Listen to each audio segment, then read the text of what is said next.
pledge allegiance to the flag of the United States of America and to the republic for which it stands, one nation, under God, indivisible, with liberty and justice for all.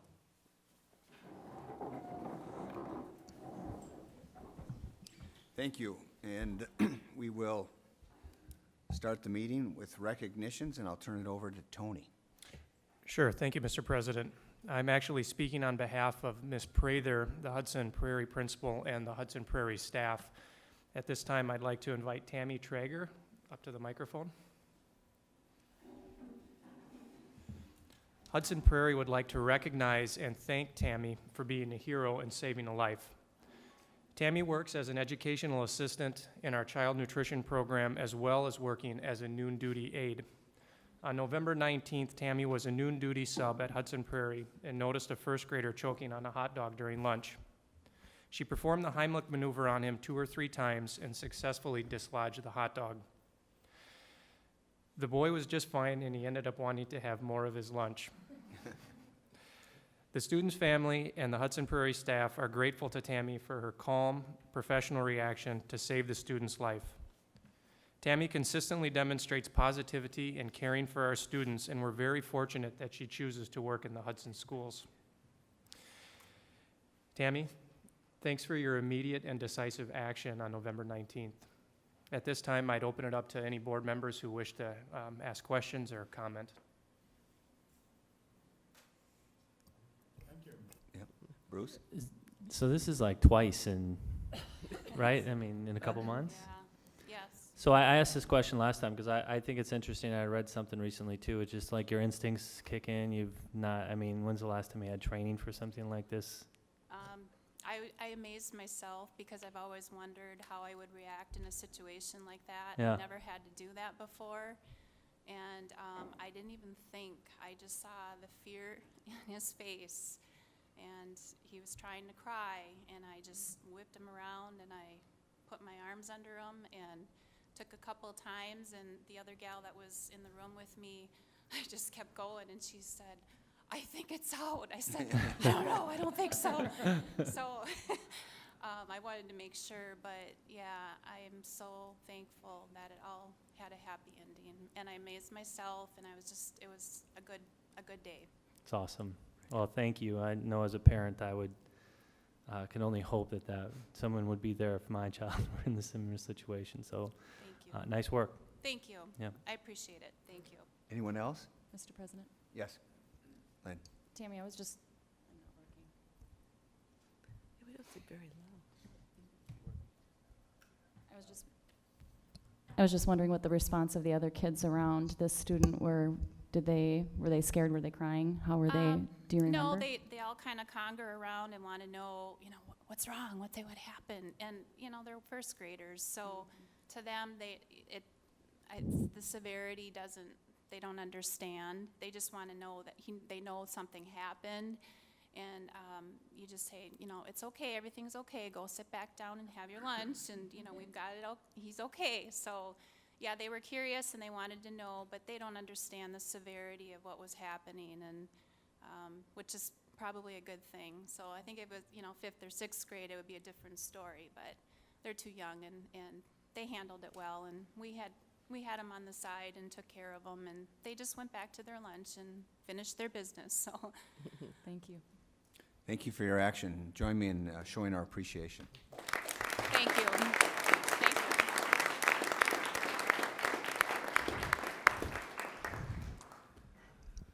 Next, under recognitions, we have fall athletics, and I turn over to Sandy. Thank you so much. We're very pleased to be able to share all the highlights of our fall athletics.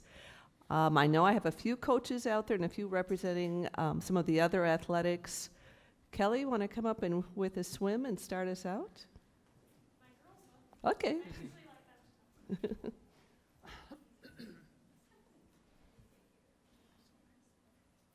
Hi, I'm Devin Sika. I'm a captain of the swim and dive team. This year we really focused on sportsmanship and being together, and we very much succeeded in that. I'm Marissa, and I'm also a captain, and I'm just going to kind of recap our successes throughout the season. So we were undefeated in our conference dual meets. We won conference for the first time in school history, and we won sectionals for the first time in school history, which was really awesome. I'm Claire. I'm the last captain of the team. We succeeded in taking 7 divers and swimmers to state this year, which was awesome. And we also had multiple girls, including ourselves, achieve the conference academic award, which was also very cool. So we had a very successful season. It was awesome. Thank you. Thank you.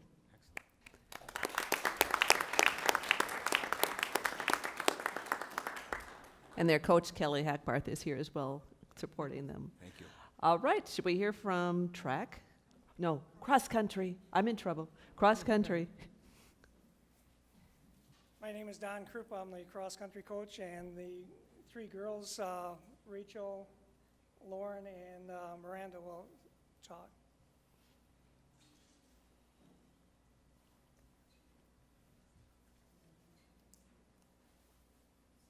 Hi, I'm Rachel Anderson, and I'm a senior this year and a captain as well. And this year, last year we lost a lot of our seniors as girls, but this year we showed a lot of improvement. And one major change to the season was a lot of our 4K races were 5Ks this year, so that was different. And so we had a lot of personal records on the new distance. And at conference, Lauren was honorable mention, and Miranda and I were both first team all conference. And then I and George Hallinan made it to state, so overall it was a successful season. Thank you. For the boys team, we have Connor Johnson on the end. We have Eric Peterson, Jacob Schrader, Michael Laraya, Kyle Russ, Matt Ball, and Keegan Sansoni. And Jacob and Michael will talk.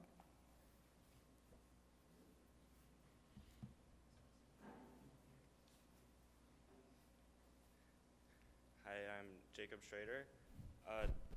This cross-country season... You might need to raise your microphone. Sorry. This cross-country season, we lost basically our entire varsity team from last season. We had mostly underclassmen step up to be on the varsity team, and we didn't win the conference or anything, but they're definitely going to be really strong next year. All right, I'm Michael Araya. I am co-captain with Jacob Schrader.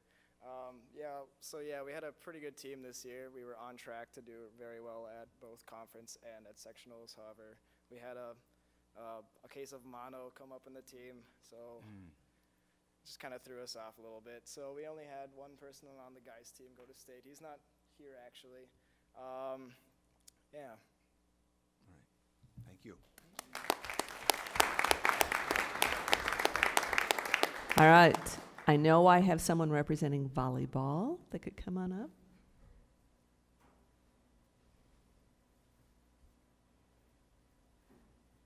Hi, I am Ellie Smith, and I'm one of the volleyball captains. This year, we went 21-15 overall. We played a ton of very close matches that we came out on the lower side of, so that was unfortunate, but it made for a really exciting season. We had really good team chemistry, and we had a ton of fun in games and practices, and a highlight was winning our home tournament for the 3rd year in a row. Very good, thank you. And Adam Cowles with football.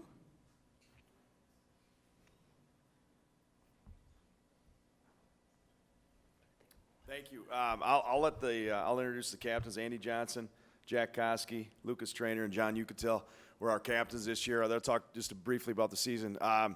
Just been a tremendous group to work with. The character that they showed. We did some great things on the field, but I always say, what do we do off the field? And these guys really did it all year long, and they continue to do it. Be great role models. So I'll let these guys talk. Hi there, guys. I'm Lucas Trainer, and I thought the football team had another fantastic season. I mean, in the past years, we've been working our way up in the state level to be a really dominant program, and this year, I think the main challenge was staying on top, not working back up, and we learned how hard of a challenge that was.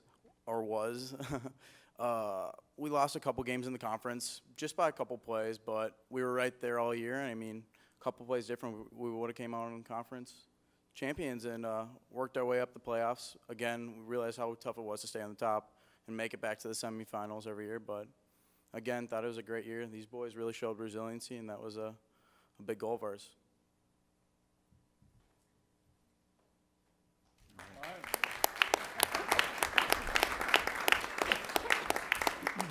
All right, I just need to check because I think I must be forgetting someone. Gymnastics or soccer? Come on up.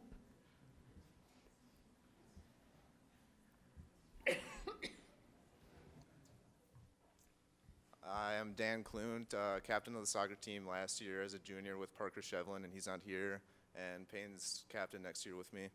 Record was 18-4-1, so it was a pretty good season. We took second in conference behind Memorial. All right, some achievements that we had this year. We had the most goals per game ever for a soccer team. We had the most shutouts ever too. We had 15 in 23 games. Went the whole season without giving up a goal at home. Went 10 games, 10 shutouts. We had 7 people on the all-conference teams, including 4 on the first team, including Dan and myself. So.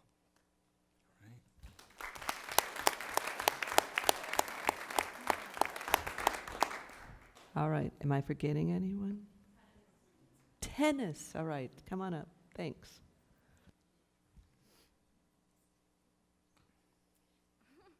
My name is Lauren Peterson. I was one of the captains. There's 3 of us. One of them is not here tonight. But just like an overall recap, over the year, it was a pretty good season. All of our doubles teams ended up going to sectionals, and then our #1 doubles, which is me, and then the captain that wasn't here, we ended up going to state and then made it to the second round. All right, I'm Megan Beekler, and I'm also a co-captain with Lauren and Kate. And overall, the season, the girls just got really united as a team, and our coaches are just awesome with supporting good sportsmanship no matter what. And of course, we want to do well as a team, but they really emphasize good sportsmanship all the way, so it was a good year.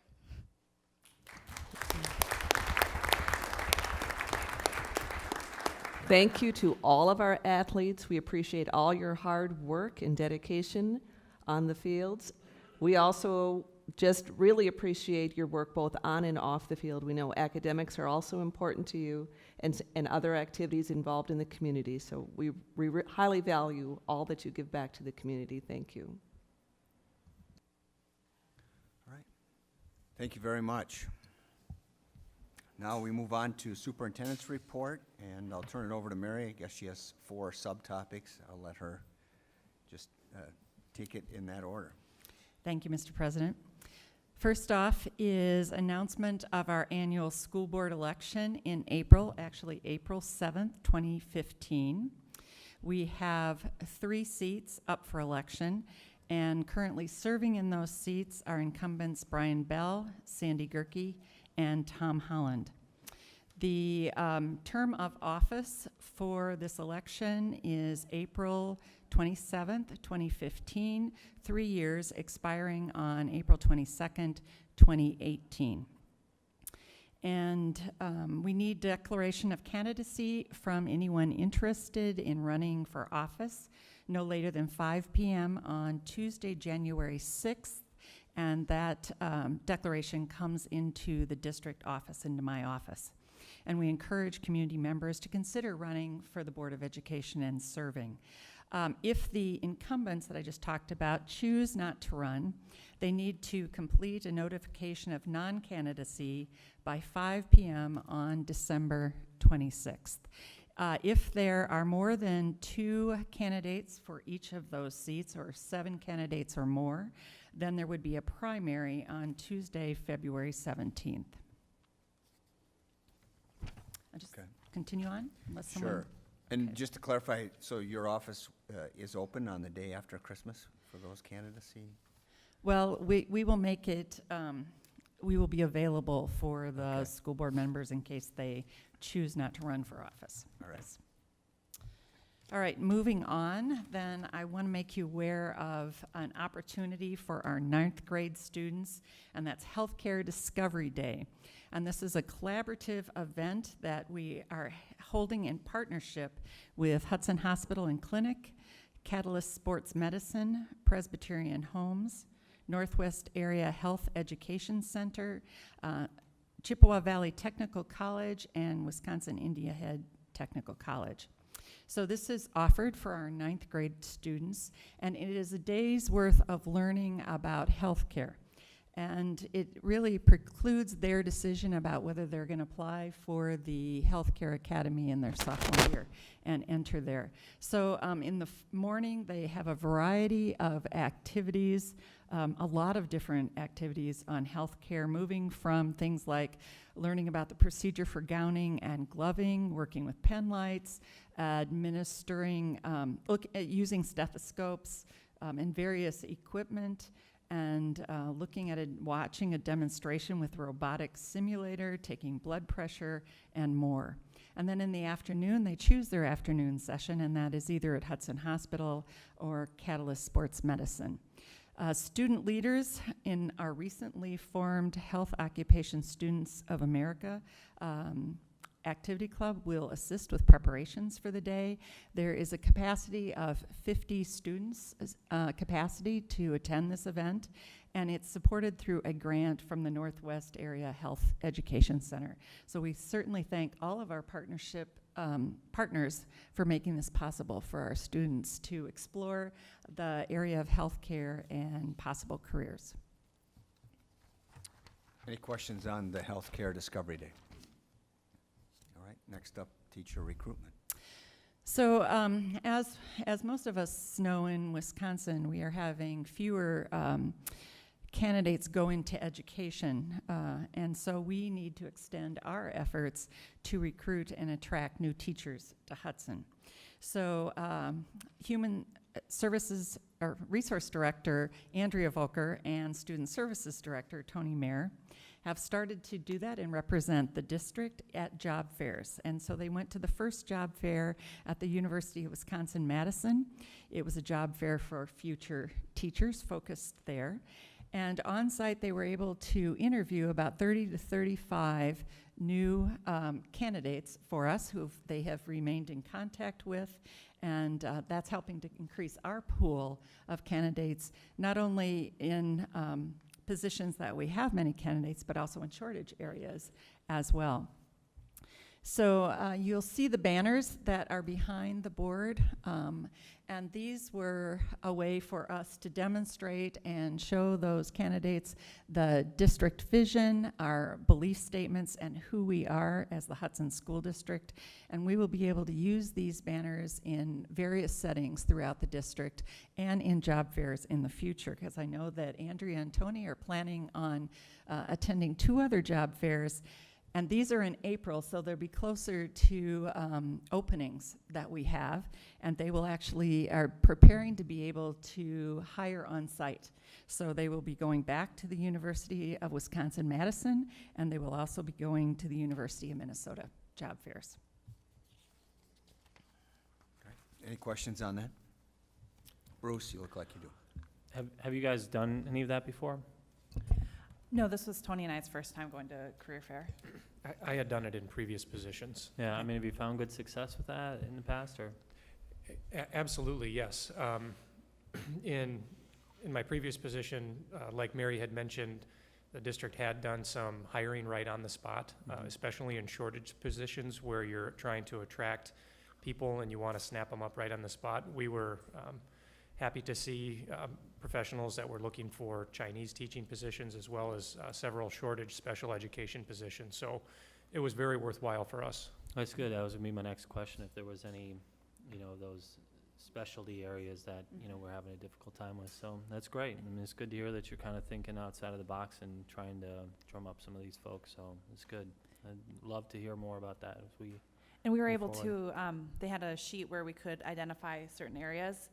So we, interviewed 2 Chinese candidates, as well as numerous special education positions. And it was just a really good experience. And I think it gave an opportunity for that part of the state to see what Hudson has to offer as well. And did you have folks that were also maybe looking for a new job, but they've been out teaching for a while. So it wasn't just folks that were graduating? New graduates. Yes, this particular job fair was just for university students that were in their student teaching experience and ready to come out. All right, okay, thanks. Any other questions? Okay.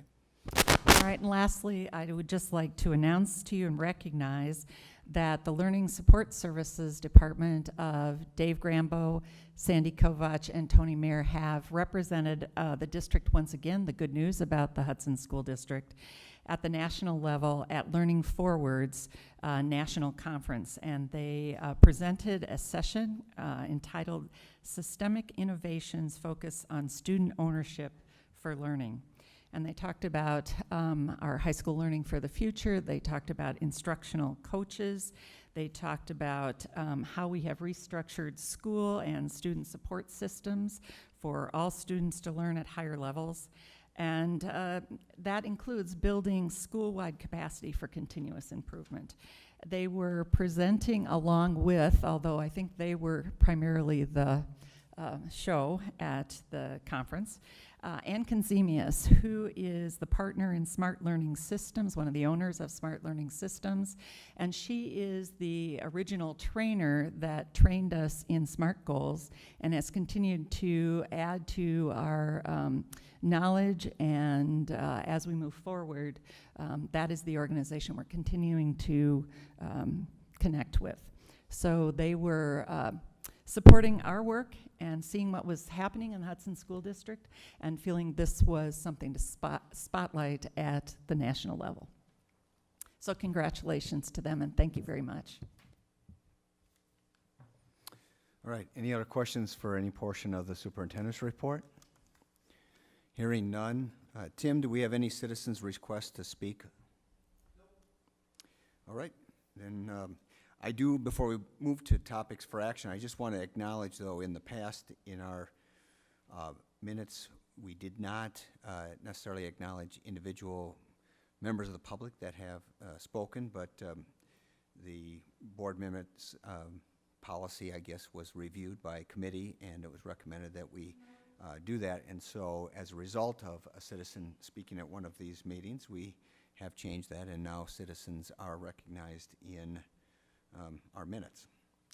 All right, topics for action. We have superintendent search consultant agreement. I'll turn it over to Tom and Andrea. Thank you, Mr. President. At our last personnel committee meeting, which was on December 1st, we spent most of that agenda. Actually, there are only 2 agenda items, but the one that we spent really the most amount of time on was the review of 3 different search firms around the selection of a superintendent. And I thought all 3 were qualified and of high regard and high repute. We did feel like we did have a candidate that we want to recommend to you tonight, and that was HYA, and I know Andrea's going to talk a little bit more about this, but there were a number of things that we feel like, at least I think I'm speaking for the consensus of the committee, that there were 4 or 5 attributes that I noted that brought strength to this particular firm, HYA, which you can see there's a letter of agreement tonight. Number 1, they're the largest firm, or one of the purported largest firms in the nation, and what that brings in terms of benefit to us is that they've got a network that goes nationwide, and they take an approach. This is the second item. They take an approach where they go after candidates that seemingly fit the profile, in addition to a general appeal or advertisement. But I think that's a particularly good, and it was unique, I think, to this firm. Thirdly, they cited a number of placements that they've had. A very high percentage of those remained in their positions, and I tried to nail them down in terms of what an average tenure was, but it was a little bit of a moving target, so we couldn't get that completely. But it was pretty impressive in my view. fourthly, they come with guarantees, a number of guarantees that I think were unique to the firms that we interviewed that night. One was a fixed fee, meaning that, well, let me see if I can find that. Well, the fee itself was fixed, the initial consulting fee, but additional expenses would be part of that as well, Right. which Okay. is spelled out in the letter of agreement. So a fixed fee was part of that, a two-year window indicating that if this candidate that we select leaves within a year, or 2 years, if the majority of the board is still in place, they will come back and conduct the search again at no additional cost. Thirdly, they have a non-solicitation of a candidate. In other words, they will not provide for that candidate another solicitation opportunity if they've interviewed our candidate, conducted a candidacy with us. And then, and finally, a price match that they, assuming that all things being equal in terms of services. So those are the things. And the final thing that I'll speak to personally is I have personal experience with the principal, one of the principals, and the principal that would be primarily involved in this search with us, from some work that I'd done in the White Bear Lake community, and he was the superintendent of schools for 15 years there. So I'll ask if any of the other personnel committee members have anything to say in addition to that, and then we'll turn it over to Andrea. Mr. President? I got all my questions answered. I came in with a whole yellow pad full of them, and each one was answered either through their presentation or by my questions when we were done. I think when we were done with interviewing the 3 firms, they're all very good. They probably all would have done a great job, but it was unanimous that this is the one that stood out to all of us. So I was very comfortable with the choice that we made, and I think they'll do a good job for us. Carrie? I agree with everything Tom and Sandy have said, that we were completely in agreement as soon as the interviews were done. All right. And Andrea, what do you have to add to the process? Walking through this agreement? Yeah, we could look through the agreement that you'll see the fees and the payment schedule provided for in the agreement. There's specific reference to the proposal that they'd walk through with the personnel committee as well. And so that's integrated within the letter of agreement, and it's a pretty straightforward letter of agreement that's been reviewed by both Tim Erickson and myself, and we have modified it. You can see some of the redlining up there in terms of our modification, and we certainly can answer additional questions, but I think it was a unique situation in that although it's a national firm, there was a specific local tie with the White Bear Lake Superintendent Ted Blazing that was unique. Mr. President? Okay, we have questions from Bruce. So the 19.5, is that pretty consistent? I mean, were the other folks right in that same ballpark? It wasn't the lowest, but it was in the ballpark, certainly. Okay. Mm-hmm. So market competitive. You know, I think it is good to have some of that local ties because, you know, I think one of the most important parts is the connection to the community here in our superintendent search. So did they talk about that at all? Did they reference that? I guess I'd really like to see what sort of feedback you guys maybe heard or questions that you kind of tied to how they look at it from that perspective. I'm not sure I understand the question from the Community, perspective. the feedback, right? The Feedback, opportunity the community for the involvement, community. how they, Oh, you know, look certainly. at participating, even you know, in the candidacy search, you know, there are things that they might do to involve the community. I think all 3 firms were pretty uniform in that approach. It involved a number of focus groups. The initial stage is to identify the profile that is being looked at, and that is garnered through feedback from particular stakeholders that are identified, community members, staff, so forth. And then in addition to that, they indicated personal interviews with each board member as well, which was unique to this firm particularly, so, anything else? Yeah. Mr. President, Sandy, let me yeah. just add, from the notes that I took, Bruce, and I understand your question. They check all the references of the candidates, all criminal background checks. They do everything. Bring us the people that they believe might fit our criteria. To establish the criteria, they made it really clear what they will do. And I made notes. They will interview with individual board members. Then they will interview with the board as a whole. They will interview other administrators to see what they're looking for in a superintendent. They will interview teachers, parents groups, and community groups for them to get a good idea of what the district will want. Then they will go out and try to find that candidate for us. So they really impressed me with how thorough they will be in trying to set the criteria. And I think they already warned us that these meetings that they're going to have with individual board members and with the board are going to take some time. It isn't a 10-minute. They're not going to come and talk to Tom for 10 minutes and be gone. Mm-hmm. It's going to take some time. I did ask them what they expect of us, of board members, and they said that they just expect us to be available for this preliminary work. Let's see, they will present us with a list of 6 finalists. I asked them if they specialize in the industry, and they do. I believe all 3 of the firms do that. Every question I have on here was adequately answered by all of the firms, but in particular by this firm. And the selection criteria is what impressed me the most. Okay. Did that answer your question? Mm-hmm. Thanks. Mr. President, can I add one thing? Yes, Carrie.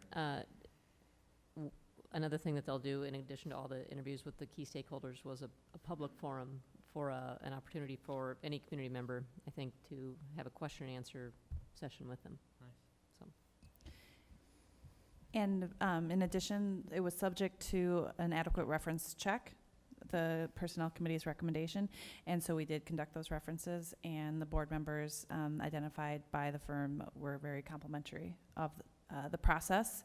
And to a person said that they would bring him back, or bring the organization back, if they were to conduct another search. Mr. President?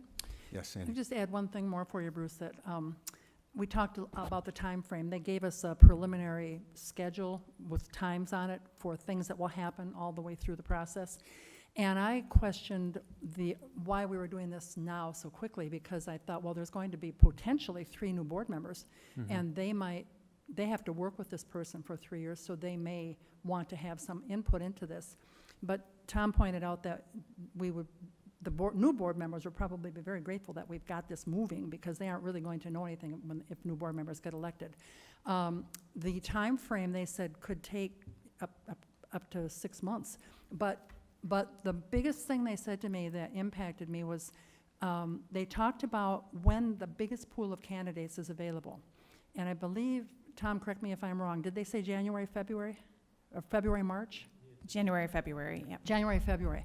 That's when most of the people that would be looking to fill into a position like this are going to be looking in that January, February timeframe. And if we postpone this and put it off and are not looking for a candidate until March or April, Yeah. we could potentially lose some really good candidates that would be available in January, February, but would already have accepted a position Yeah. by March or April. So that's why we're doing it now, and that's Okay. why there's this urgency. And I'm comfortable with the time frame that we're going to be doing it on. Yeah, you answered my next question, so that's good. I guess lastly, have there been any candidates at this point in time that have sent in anything or acknowledged any interest, or I don't know I if think that's there's been. been some general inquiries from individuals, Okay. and that's about the extent of it, I believe, at All this right. point. I mean, it's great. It's a great opportunity. I mean, it really is. It's a great community. It's a great school. There's a lot of great momentum here. We've got a lot of great, momentum in place with the teachers, the administrators are in place. So it's, I think it's a real exciting opportunity. I'm hopeful that we're going to see some great candidates coming in here, and even some great local candidates, even though we've got kind of a national search firm, to get some of that local flavor here, I think could also be real helpful. So we'll see what we come up with. It's exciting. Anyone else? I just was going to, I guess, chime in, because I did ask Mary to make sure that Tim noticed the meeting for the public, this Personnel Committee meeting, and I attended. and did not participate in the deliberations. They made their decision without my input, but first of all, I want to thank the Personnel Committee for their time. I don't know, those interviews were about 2.5 hours long, so they were very in-depth, but I also want to kudos to the Personnel Committee. Good questions. Obviously, the board members came prepared and thought through this very well. Two things that I wanted to highlight that haven't been, besides the guarantee about them coming back anytime during the first year, if we were to not have our superintendent stay the full year, they would find us a replacement free of charge at no extra, other than the expenses, obviously, of more interviews, but no further fee on their part. And then the second year is assumption of the majority of the current school board staying in place. But the other part to the guarantee, which I think is really important too, is if we get a very good candidate and just, you know, an outstanding superintendent, that HYA's promise to us is that they will not come after that superintendent to hire them away for some other district, at least for 5 years anyway, which is, by the way, the industry standard was, I think it's between 4 and 5 years was the industry standard. And so I was impressed with their track record. And the other thing that I would highlight too, that this firm offered, and I just want it discussed because I didn't see it in the particular retainer letter, they quoted a consulting fee of $19,500, and they did offer as part of their guarantee a price match, that if there was another firm we were considering that conducted a similar search, that was the main caveat, that they would match that. Now,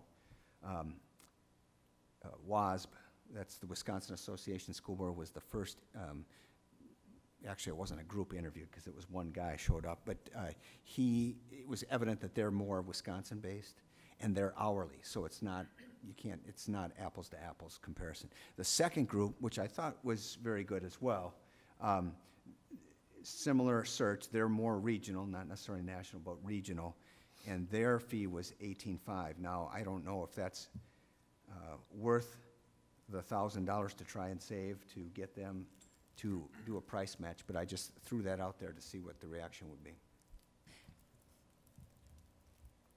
Is there anybody? I'll comment.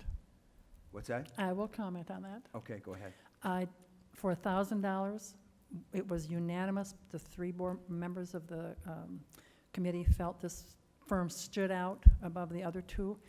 I would not try to change anything for $1,000. They're going to be worth, I think, every penny we pay them. And we did, you can see with the red line that we did add additional constraints along with respect to the agreement, the letter of agreement, to kind of spell it out more. But given that it was $1,000 difference between the 2, and the processes, although comparable, were different between the second and third proposals, we didn't specifically address that during the negotiations. Mr. President? Yes. My question is about the workshops that's under the fees and payment schedule. So if there are board workshops or workshops that they attend, is there an hourly fee that they've arranged for us, or how would that be paid for?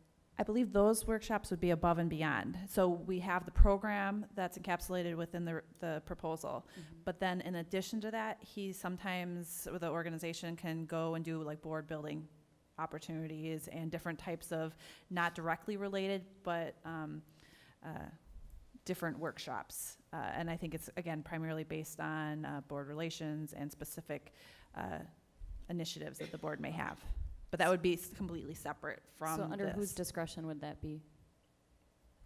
The board, I believe. I mean, it wouldn't be, I'm sure that they would have a different schedule associated with any of those services workshops.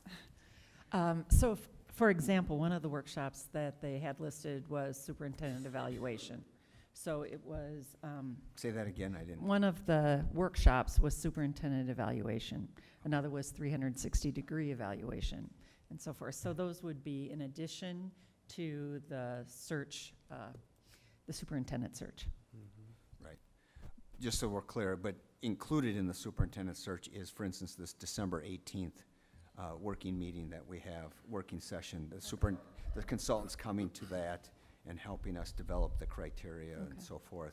And then there's another date already set, I think in January, for us to sift through the initial round of applications and talk about candidates. So that's included in there. They have, and thank you for putting that in red because it highlights that there's some out-of-pocket expense, but that there is a cap without prior district authorization that obviously could exceed that. But there's advertising expenses, there's travel expenses for the candidates who come to be interviewed, and then the consultant.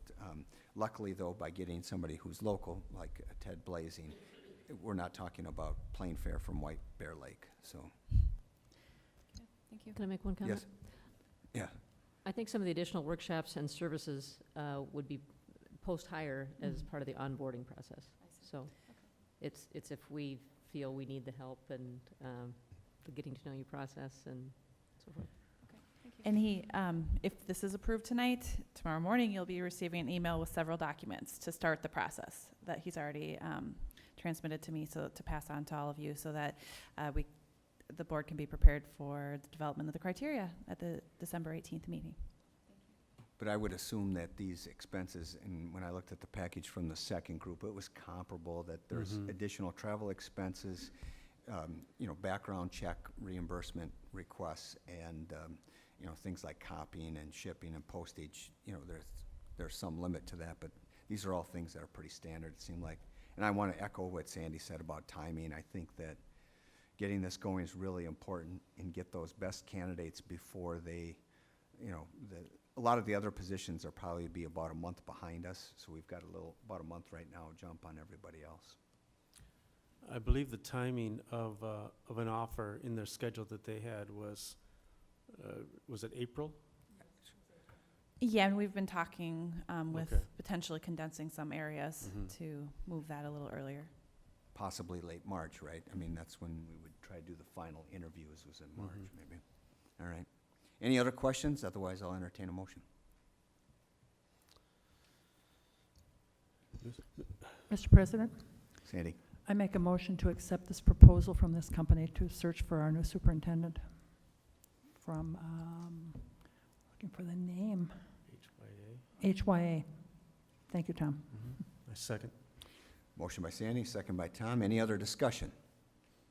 Seeing none, all those in favor say aye. Aye. Those opposed? Motion passes. All right, next is secondary space for learning, and I guess my name is next to that one. We're having community engagement consultant. Similar to the personnel committee, in fact, we met immediately following those interviews for the superintendent consultant, search consultant. I would just, read the memo. I suppose all of you have probably already read it, but the process was such that we had a couple consultants that were, their names were brought to the district as being somebody local, fairly accessible, that would help us engage the community. And we interviewed a gentleman from the UW Extension, who's from St. Croix County here, and we interviewed then Ann Carroll. I believe her materials were provided at a previous meeting, and she gave, I guess, an impression of somebody who really has not made any judgment as to what we need. She's got a rather diverse background. The committee's recommendation was to go with her.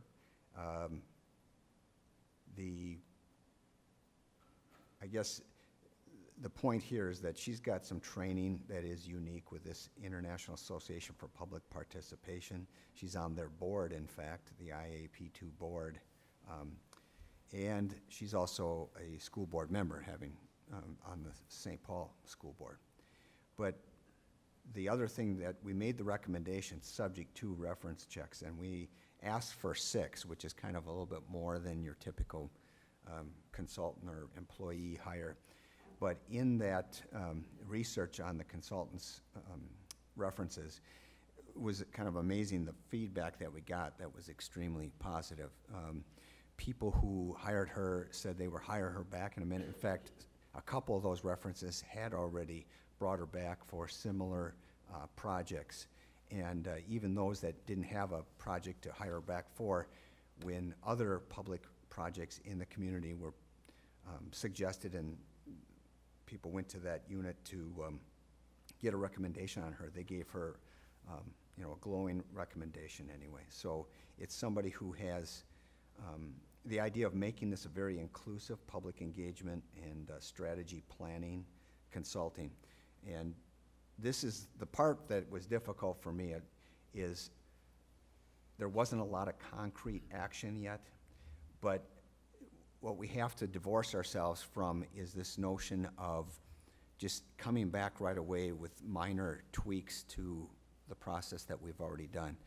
She's talking about stepping back all the way and looking at the process and making sure the process that is in place first before we start talking about content.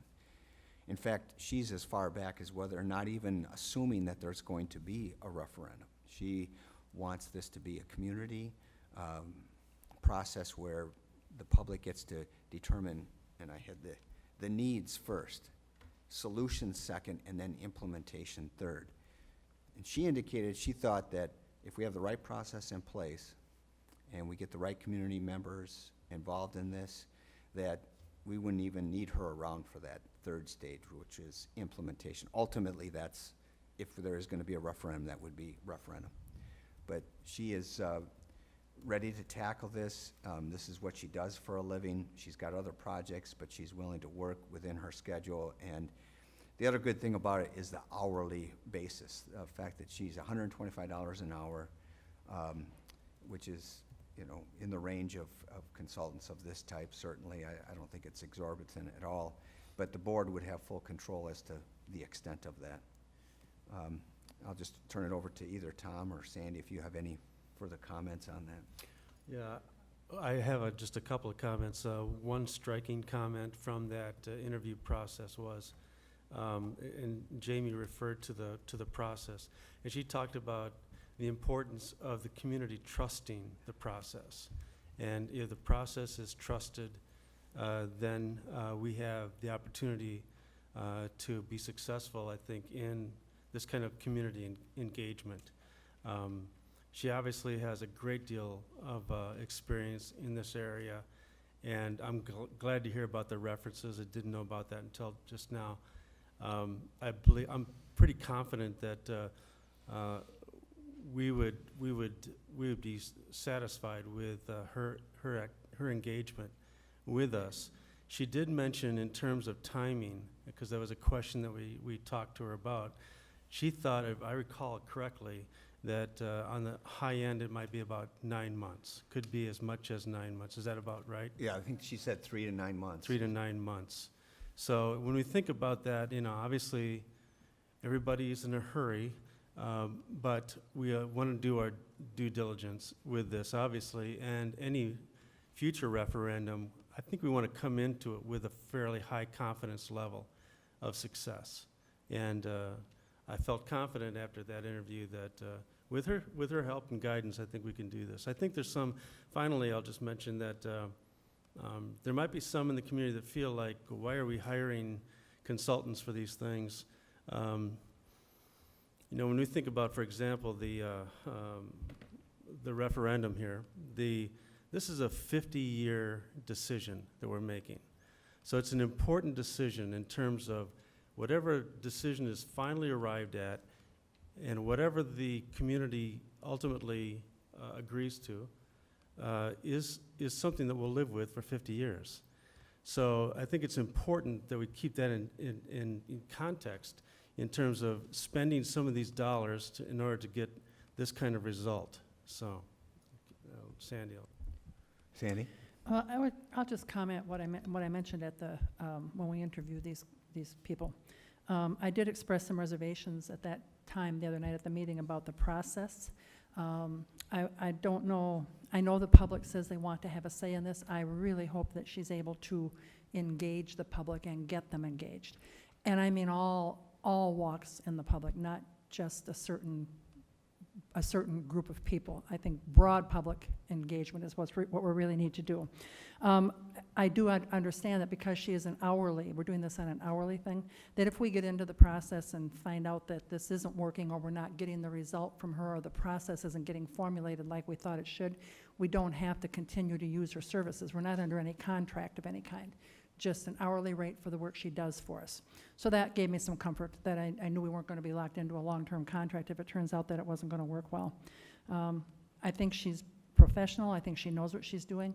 I hope that she's able to get the public, the full public, truly involved in what's going on here. And one of your other comments actually was the reservation as to whether she was going to be involved in the implementation part of it. And I asked her about that when I talked to her again today, saying that we were meeting, and she clarified that if that's what the board wants, she'll be involved in that part. But she was just saying that she thought she was that confident that if we have the right process set up, we don't need necessarily her all the way through to the end. But again, like you said, we'll have control over exactly when that would be. That's all I wanted, is that we would have control over how long, how much of her services are we going to need? And if we believe that at the end we don't need, we can handle everything ourselves, we can do that. Yeah, there will be some feeling that, you know, we're having meetings to plan meetings to have more meetings, but it is a kind of a starting over here. And so I think that we should give it a good try and have something that is not just driven by the district. Obviously, we had a referendum that didn't work, and I don't think we should just try to redo another referendum going down the same path we did before. So, any other comments or questions?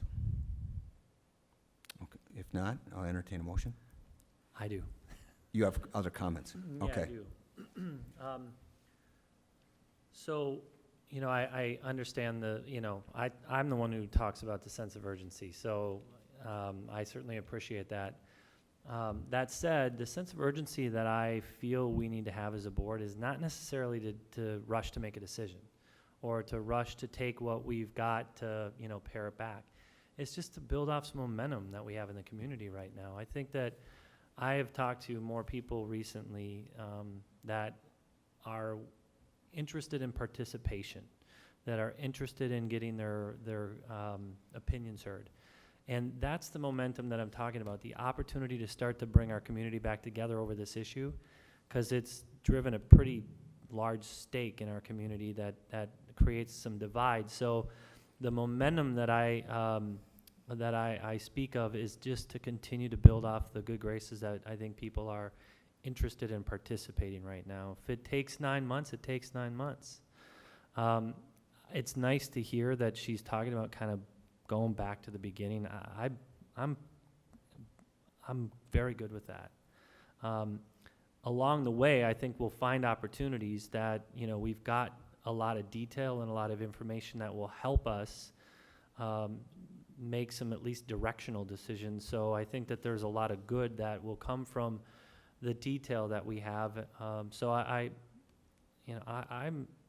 like the fact also it's an hourly rate. We don't have some $50,000 tab or $25,000 tab that we're signing up for. I think that one of the other things that I'm curious about and I'm very interested in is how this person will connect with people in our community. Because to Sandy's question, you're hopeful that she'll be able to pull the community together.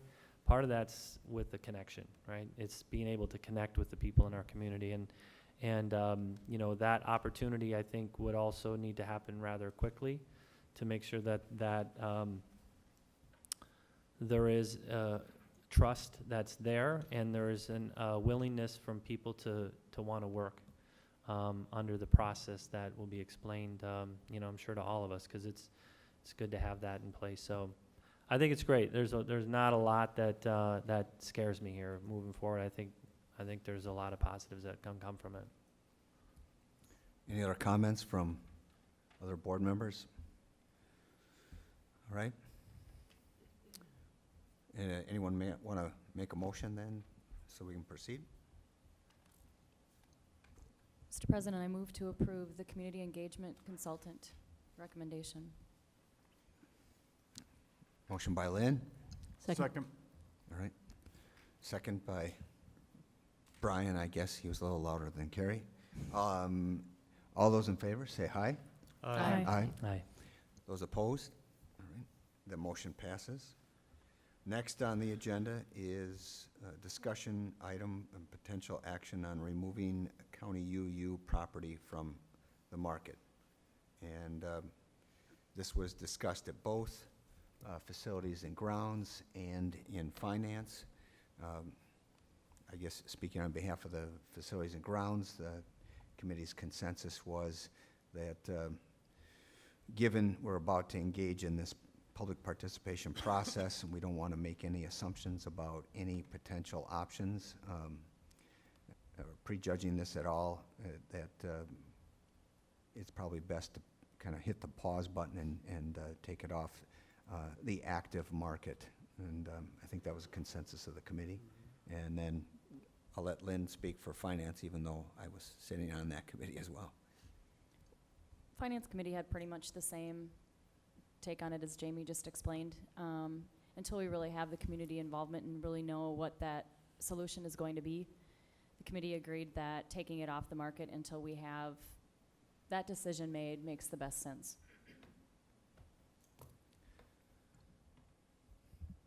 Mr. President? Yes, Danny. I would just comment on, I was in favor of removing this from the market at this time. With the shortage of land in the Hudson area, it's close in, anywhere close into the city, even if the community engagement determines that we don't need to use this property right now to resolve any issues, 10 or 15 or 20 years down the road, it might be a very good thing to have that property, especially since it's hooked up to the other 25 acres that we already own. So I'm willing to remove it from the market right now. I don't think we will get what we paid for it if we do try to sell it, so we don't want to take a loss on it. We should just remove it and hang on to it with the idea that if we don't use it now, that's okay. It isn't that we're removing it in our minds saying we're removing it now because we know we're going to do something with it right now. That isn't what I'm saying. We're removing it, hanging on to it for future use should it become necessary, and that does not mean that that will be the decision the community will make now to use it. Bruce? So, we've talked about this quite a bit. I've had a lot of people say, if you're not going to use it, why do you hold on? Why are you keeping it? It's a fair debate on both sides. We talk about it being on the market, but it's not like listed on by any agent. It's it's got a sign on it, right?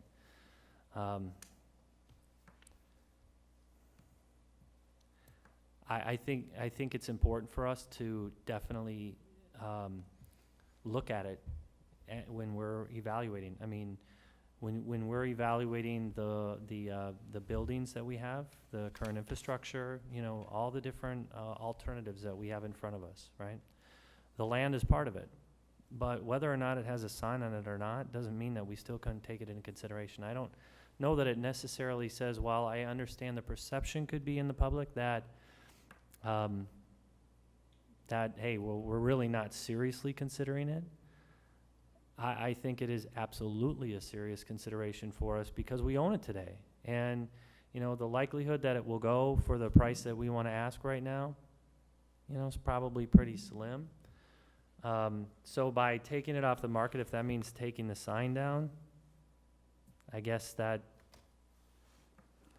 I can support that. But if someone came along and said that they wanted to offer us an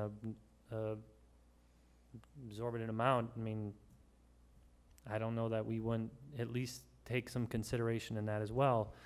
The point is, and I think the thing that's important for us to understand is, because we own it, we can definitely evaluate it. But I don't know that means that we need to take the sign down particularly.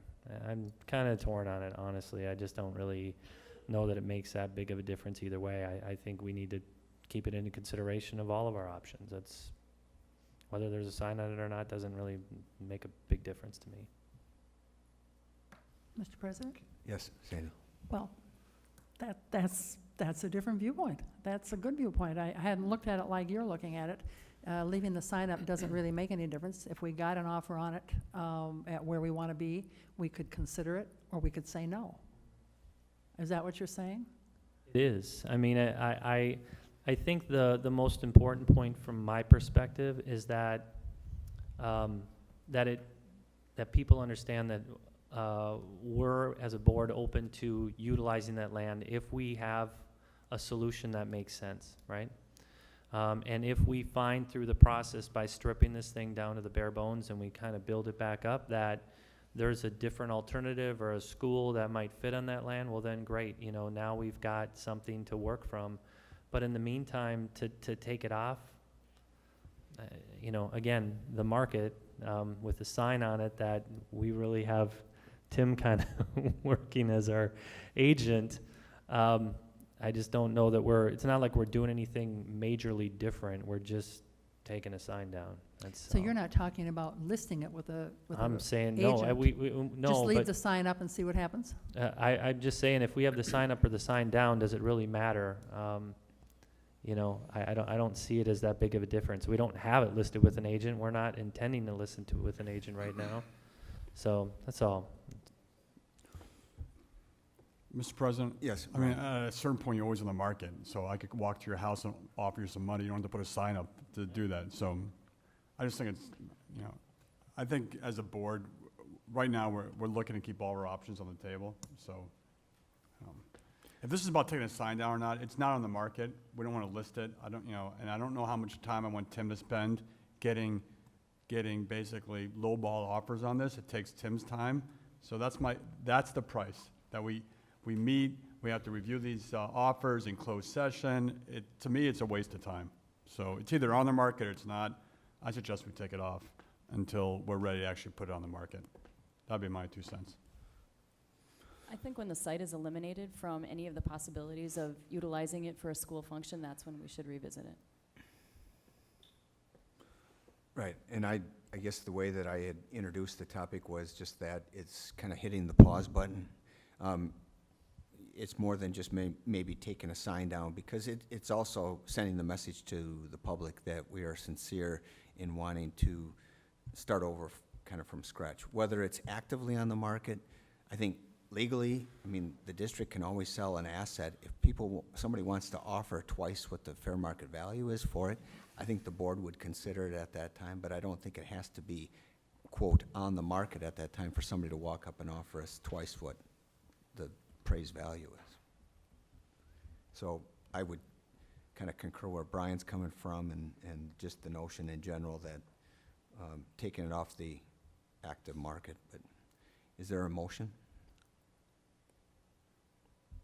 Mr. President, move to remove the county the County Road UU property from the market. Second. Motion by Brian, second by Sandy. All those in favor say aye. Aye. Aye. Those opposed, same sign. All right, the motion passes. Next on the agenda for topics for action is Board Policy 5109A, which is course options. This is under topics for action because as we have in the recent past, it's a new policy. Board members have received copies, and the policy is required by law. It's not presently in place, and this results from a repeal of part-time open enrollment law and replacement with course options law. So with that, maybe Sandy, you can provide some further explanation of how this policy then would work with administrative guidelines. Thank you. And it works in tangent with the open enrollment law also, just so you know that piece. There's really 2 parts to it. One is dealing with resident students, that they have then the option to attend coursework outside the district. So at any kind of UW system, a university level, a technical college, and or a public school other than Hudson for our resident students. So they can take up to 2 courses at any one time. The application process is such that it's a little different. Some of you are very familiar too with the youth options. Youth options, they start with a process that the applications come to us first and we review them. And those are, we have to ensure that they're not comparable courses to what we offer, and some other things. The students have to be in certain standing to qualify, and then we send them to either the technical college or the university. In course options, the process begins at, let's say, the university level. So the students submit the application to the university, they then send it to us. So it's just similar to youth options, but just a few little different twists. So then the application will come to me to review, and then in consultation with Tony, Student Services Director, will review those. We really have pretty much 3 areas where we can deny. One, if the application was not submitted in the timelines outlined in the state law. 2, if it conflicts with their IEP. And then 3, if it doesn't satisfy a high school graduation requirement. It's supposed to be part of a student's career plan. That's what we're supposed to be looking for. The other side to this then is for non-resident students. So non-resident students, again, based on what the board determines as far as space availability, can also then take up to 2 courses in the Hudson schools. So again, there's 2 ways. Our resident students can take courses outside. Non-residents can come and take courses inside. I see it very similar to youth options for what I see right now. Our kids are going to like the UW system and the technical college. This is just another way for them to do it. For the most part, the timeline is shorter than youth options. They have 6 weeks before a course begins is when they can begin this process. So I did meet with the high school counselors, so they're aware of that option. So if someone should come to their office looking for some options from what they currently have, this is another one that they can offer. When I've met with, was in a workshop with the gentleman at DPI who oversees this area, he does anticipate some changes in the next legislative session. It kind of came in at the very tail end, the last one, and he does think that they're going to streamline some of the questions that are coming out of this current policy. But again, we need it by statute. We need to make it a policy by January. Questions? Mr. President? Brian? Yeah, I'm just a couple of questions. Do the students, do they get a grade in these classes from the how does it work? Yes, similar to youth options, they do get a grade, and then it comes in, but the district gets to make the final determination of the grade. Okay. And then what types of classes are students taking, like at River Falls? Are they taking, Some of them historically? are taking, especially like calculus, that goes beyond the levels that we offer. Some of them are taking languages, again, that we don't offer. Those are some of the popular areas that they're doing. Do we weight those, for those types of college courses, do we weight them like an AP class, like heavier weighting, or because it's a college course, or? Not currently. Yeah. No. And how many students participate in this? This semester we were up again a little bit. I want to say maybe a dozen students. They are just drive down participating. there and take the classes Right. during the day? Yes. Most of them are at the end of the day. Yeah. They tried their best. Thanks. And that's similar to youth options. Transportation is the responsibility of the parent or guardian. Mhm. Mr. President, so Yes, Bruce. when we don't weight them, are you saying that there's no opportunity for them to have any AP additional courses outside of what we offer today? Is that We correct? have online AP classes. Yep, we have the AP offerings online, Okay. and then those are weighted, yeah. Okay, all right, thanks. Just to be clear, Sandy, then Yep. this is being mandated from Madison. It's a Correct. state law. They are not saying that we have to accept non-resident applications if we don't have space availability in classes. Correct. They have a priority that's listed, and the first priority is our own district students get the first spaces available. And then it would be students who are residents but perhaps aren't going to our district, and then third, it would be a random. So our students would get first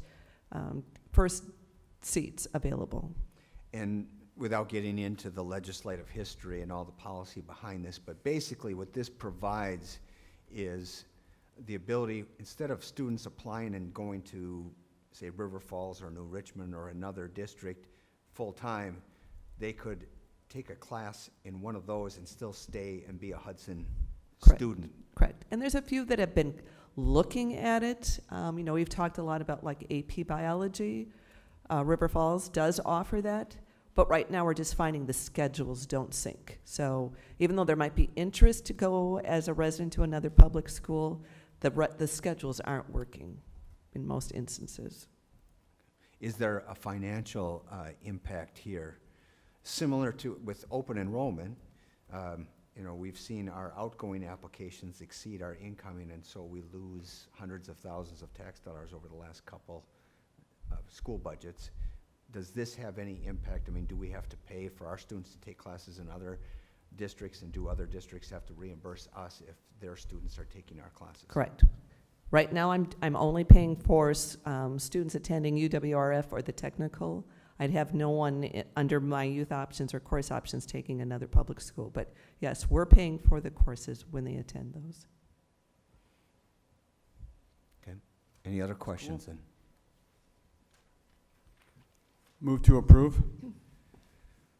Second. Yes. Just a clarification, the policy that is, the new policy, administrative guidelines follow that, but your action would not include the administrative guidelines. Okay. It's just information only. Right, that was just background. Okay. Any other questions or comments then on the motion that's been made and seconded to approve the new policy 5109A? Okay, in that case, all those in favor say aye. Aye. Those opposed, motion carries. Next item on topics for action is to appoint a clerk for the 2015 spring election. Oh, I'm sorry, I'm jumping ahead. Thank you. Don't want to jump ahead too far here. All right, the 2015-16 new course proposals. Actually, my name's next to it, so I'm not going to talk too long about it but it is exciting. We had very detailed presentation at Learning and Program Development on this, and I'll just let Sandy talk about. We have actually new classes, but also upgrades in current classes. Correct. So why don't you describe that, please? Thank you. So we're here this evening to bring before you a proposal for new courses that will be put then in the 2015-16 registration handbook that usually goes to print either end of December, first part of January. So the first new course then proposal is for forensic science. There's really two reasons for this course. This would be for 11th and 12th graders. One would be that it would be another course offering for students who are in our STEM Plus Academy, offer them another course at that junior and senior level.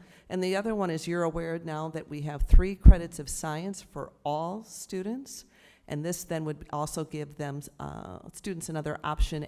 We anticipate almost all students will be taking 9th grade science, a full year of 10th grade biology, and then they'll kind of start breaking off as far as finding other options for that 3rd full year of science.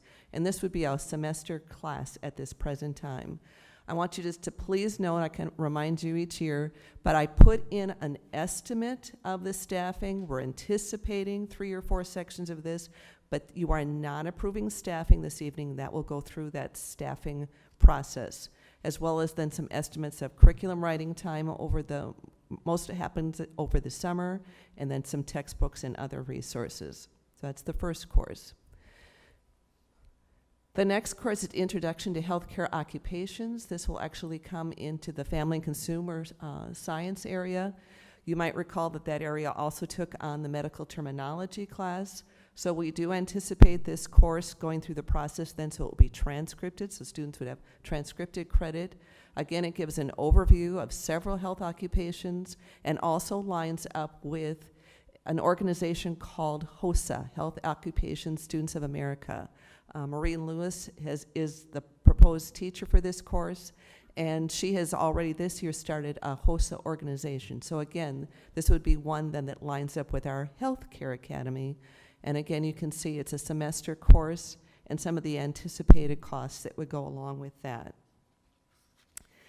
The next proposed course, International Studies and Global Literacy, actually lines up. It's not a course that you'll see offered during the school day. It is to align with all of the opportunities that we are affording our students with their travel. So when Mr. Chafee is taking students on a trip to Italy over spring break, or the students are going to band tour or choir tour. Most of them are meeting on a regular basis before the trip occurs and doing some learning, some history of the country they're visiting, maybe learning some language. Then they have their trip, they're keeping some daily logs, and then when they come back, there's also expectations of reflection and or sharing with some of their fellow students. You'll see that the course length is either a quarter or a half credit. The high school has established their criteria to determine which one it would be for students. Just note there is criteria to determine that. So again, this is lining up then with providing credit to students, an elective credit for students who participate in our international travel. A Fit for Life is again a simple quarter credit option for seniors who still are hanging out there trying to complete their final PE credit before they leave and graduate. This is going to be a variety of opportunities building on both flexibility and their various areas. I'm trying to think of the other areas, and I'm just drawing a blank. But all the areas that you want to have Aerobics happen. and strength Thank you, training, strength yes. and aerobics, yes. So you can see they have some of the circuit training going on, some of work with some medicine balls, yoga, and some other activities to ensure that when students leave, they understand their physical fitness and how to maintain that once they leave the system. Cambrio Orchestra.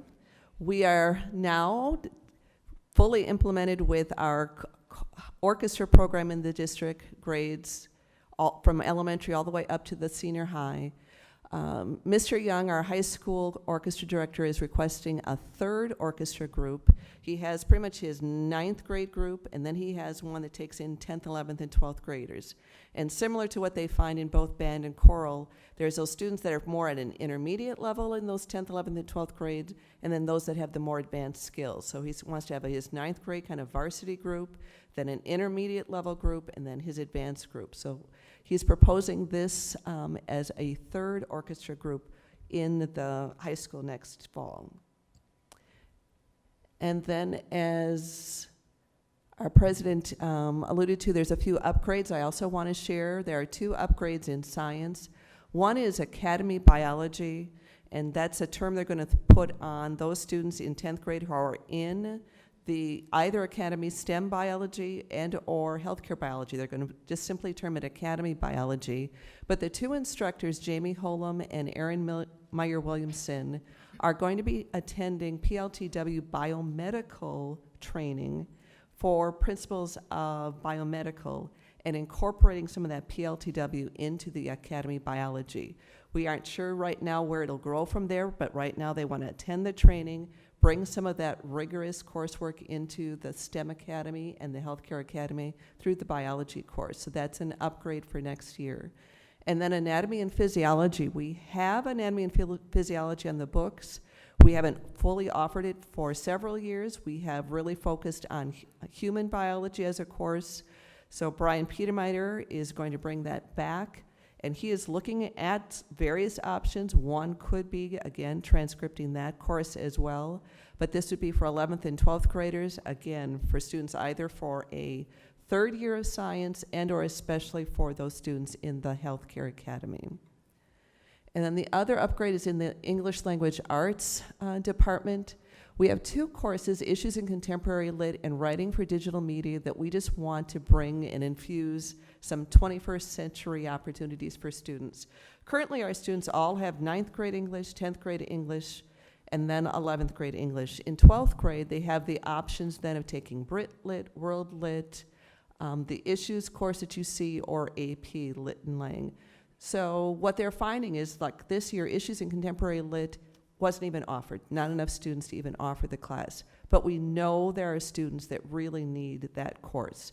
So we're looking at infusing some things like graphic novels. I borrowed the book from the high school. There's even a graphic novel on Hamlet, which we think would really engage some of those students that are just kind of disinterested in that type of kind of classical literature, but a new little twist to it. So they're doing a lot of research right now, and we'll be bringing a proposal for some updated literature to infuse into that course. And pretty much the same thing for writing for digital media. Just looking for other ways to bring those writing skills, keep it a rigorous course for students, but ensuring that they have skill sets that they can take with them, be it they go on to a 2-year or 4-year institution following high school. So again, those would be the 2 upgrades in English language arts. Questions? Mr. President. Tom. Sandy, does this require, are these courses replacing existing elective courses now, or are these just additional courses? Now, are you talking about the ones I'm terming upgrades or the others? The electives, the forensics course and the others. Those would be new courses. Nothing right now is being sunset.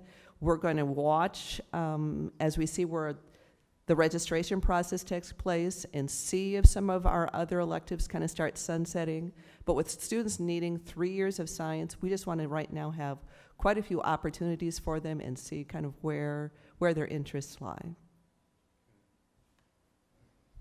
And just to clarify that, like you said, staffing decisions get made later, but the one thing that would cause any increase in staffing, for instance, this forensic science, is if we saw students taking that 4th unit of science, all of a sudden a big influx of students, instead of taking an elective, an easy elective, they start taking a 4th science, then we might need to hire somebody to Correct. be able to teach what Correct. we currently have.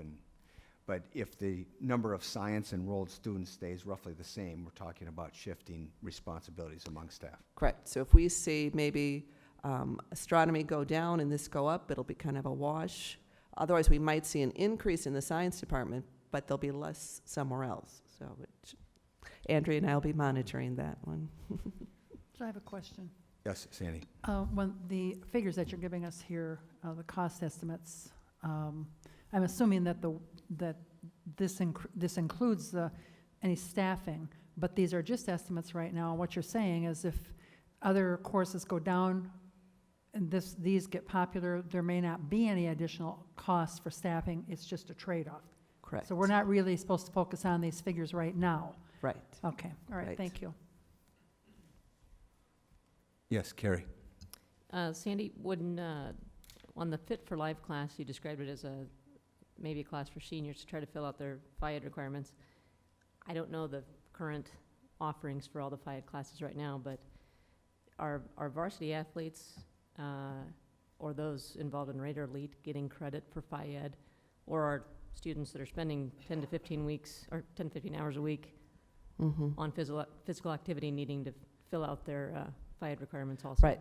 Currently, it doesn't apply to our current 11th and 12th graders. There is a fairly new policy that will take effect. I want to say, though, it's our current 9th graders, where if they're in a sport, they can then reduce one PE elective by taking another, I think it's math course or English course. There's some requirements on how that rolls out.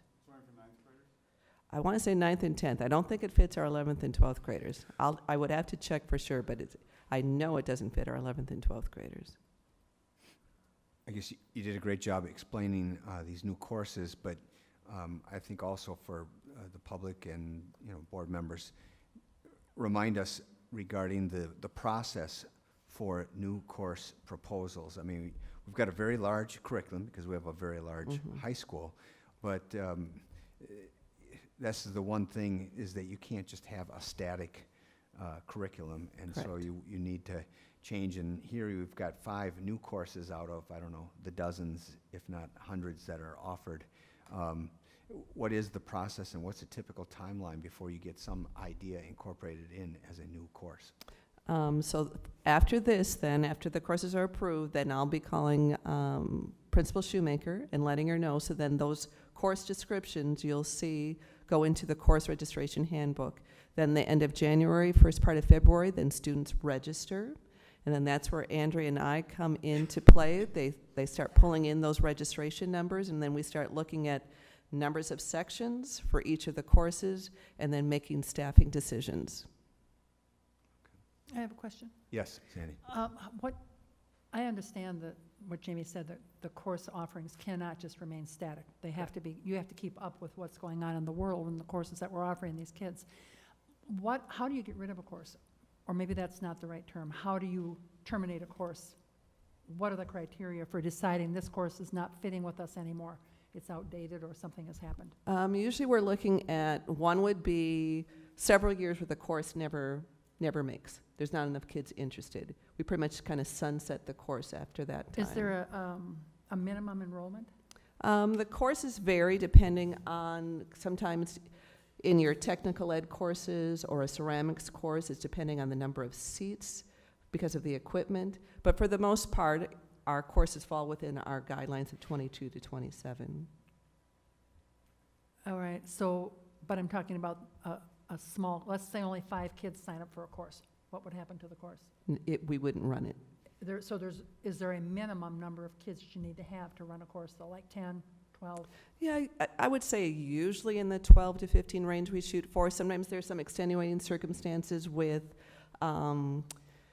new course, like when we were trying to start Chinese and really get it just to grow, we allowed that one to maybe run a little under what we would have in others, just trying to get it to build momentum and build interest at that time. All right, so if there's a year when only 5 students sign up for a course that we already have, you don't have that course in that year, but you don't remove it from our bank of courses until there's been a pattern of the course not. Correct. Okay, great. Correct. Thank you. That explains it. I just wanted to say, good job with these new course proposals, because we've got these Health Academy and the STEM Academy, and you got 2 courses that are, directed to that. Of course, the global literacy fits right with HSD 2025, and then Fit for Life. We've got this whole obesity epidemic in America, and for students, if they haven't finished their fitness, the FIED requirements, I think learning some lifelong fitness habits is good. And then our music program is one of our just exceptional areas here at Hudson, and being able to offer something that we've already got some pretty crowded music classes, and this seems to be, offering, increasing the repertoire, if I will, with our music offerings. So good job with that. And also upgrading, recognizing that the stuff needs to change. And your writing for digital media would fit right in with actually my daughter's major, but she's already graduating. But at UW Stout, they have majors called professional writing and so forth, and the social media is a big part of that. Thank you. Mr. President, I move approval of the new course proposals as presented for the school year 2015-16. Second. Motion by Tom, second by Sandy. Any further comments? All those in favor say aye. Aye. Those opposed? Motion passes. Now do we get to appoint a clerk for the 2015 spring election? Well, Mr. President, I would suggest that we appoint a deputy clerk, since Tom Holland, board member Tom Holland, is the clerk, and that Tim Erickson be appointed as deputy clerk to assist him in the April 7th election, also assisted by my assistant and the board secretary, Tim Miner. I think this was very similar to what we approved for the last spring election. All right. Is there a motion then? So moved. Second. It's been moved and seconded that Financial Services Director Tim Erickson be appointed Deputy Clerk for the April 7, 2015 election. Any further comments? All right. All those in favor say aye. Aye. Those opposed? Motion passes. Now we'll move on to consent items. Mr. President? Yes. Before we get to the consent items, I have a question about one of them, and I would like to ask that one of them be removed from the consent agenda. Which one is that? Number 4, the open enrollment revision, I just have a question about that. That doesn't need to be removed, but can somebody answer a question for me about a consent item? Or, okay? Okay. Depends on the question, maybe. I don't know. It's a simple question. There's lots of changes. I went through them and read them. There's lots of changes.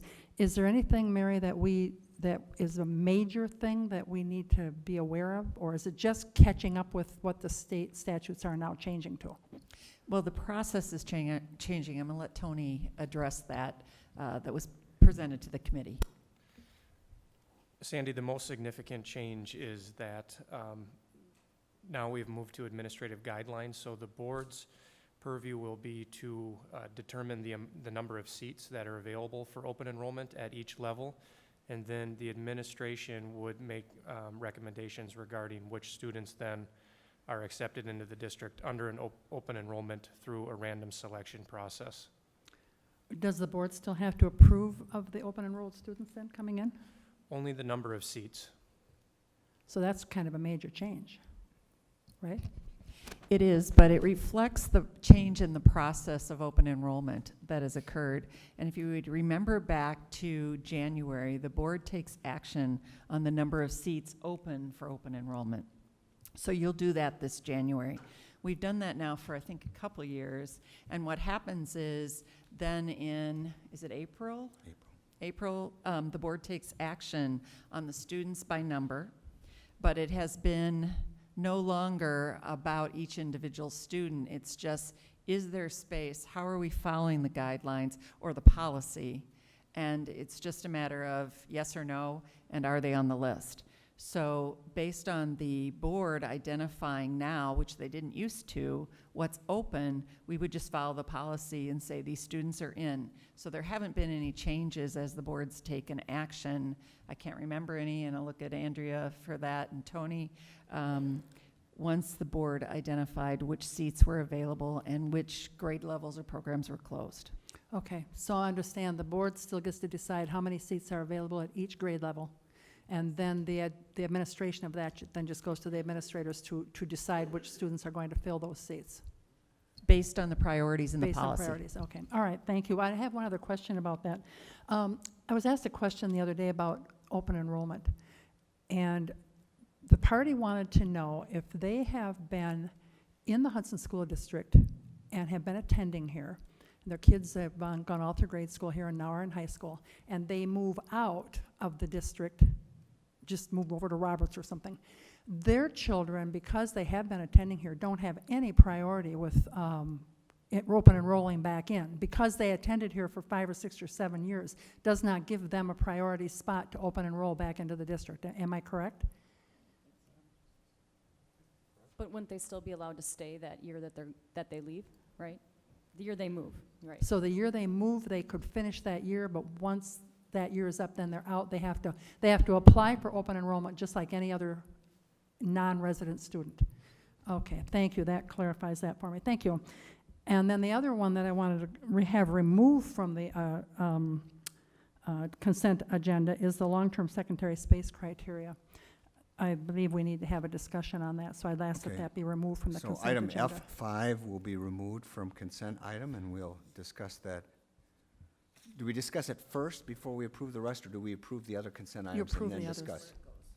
Okay. So it's just a separate action item. All right. Let's talk about long-term secondary space criteria after we've approved the consent items then, Thank all you. right? Is there a motion to approve the consent items with the appropriate language from regarding the financing? Mr. President, I move the approval of the consent items and that the Director of Financial Services be authorized to pay bills in the amount of $2,182,497.05. Is there a second? Second. Okay. Motion by Lynn, second by Tom. All those in favor say aye. Aye. Aye. Those opposed? Motion passes. Next up on the agenda then is Oh, long. Excuse me, Mr. President? Yes. I'd just like to comment that you just did take action on another retirement of a longtime teacher in the district, Betsy May. She's a gifted talent teacher at Rivercrest, and she's been 20 years of service in the district, so just wanted to recognize that. Well, thank you. Thank you for pointing that out. All right. Then based on Sandy's request, we're now discussing the long-term secondary space criteria revision separately. And this was something that came out of the Finance Committee because the Finance Committee was charged with shepherding, if you will, or kicking off this search for a pre-referendum architect, because we have a very tight timeline for that, which was discussed at our last special meeting, work session that we had here at Rivercrest. And so, because of the responsibilities, personnel, finding a consultant for the superintendent search and the facilities and grounds, doing the community engagement, we needed to give finance something to do. So that's where we discussed the criteria. And this was in the context of request for qualification, which is a very, very early step in the search for a pre-referendum architect. And the criteria regarding the secondary space was simply part of that request for qualification. Can you clarify that, Tim? Right, yeah, we included this before the last time we went through this process to hire architects for the pre-referendum work, and it's just some additional information in that RFQ that could be helpful for architects as they come back and submit their proposals. All right. And basically, well, this criteria is nothing new. I mean, the 2004 task force developed some criteria. Then 2007, there was some criteria established that was then refined later in 2012. And now this was, the revisions, if you will, would be basically eliminating one of the enrollment, thank you. Eliminating, Anything that's highlighted is what yeah, was changed. we eliminated the 550 as far as any kind of target for enrollment, because we didn't want to presuppose, again, we're entering into a public participation process that's going to be establishing the need for future space, and we didn't want to presuppose what those enrollment figures might be. The changes, besides the omission of the 550 per grade, was that we added the phrase for address, the goal would be to address space requirements for grades 6 to 12 for the next 20 plus years. I think previously it had been 10 years. 10 years. The program system for learning, we changed the word retain adequate parking to provides adequate parking, play areas, and green space for the size of facility on the site.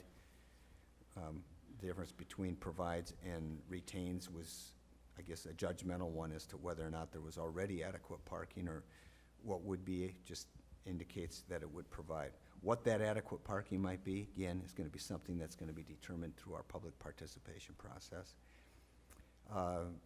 Under the next section, financial and facility, we added remodeling in addition to additions or new construction as possible options. So we're proposing, we would want the pre-referendum architect to be capable of proposing remodeling, additions, or new construction.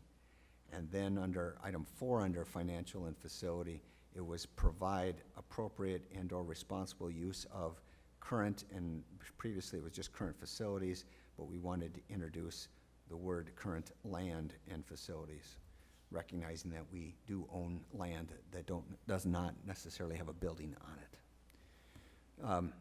Finance committee members, did I touch on the revisions? These are, again, slight tweaks, recognizing that this is a working document and that we anticipate there may be public participation and there may be further revisions of these criteria before this entire process is done, but Right, it was something to just help us with our proposals that we're going to be sifting through, and that the committee that's going to be working on the architect and the architect interviews would have to, so that there's some structure to the packets that you're receiving on these architects when you're going to be interviewing them and going through their qualifications.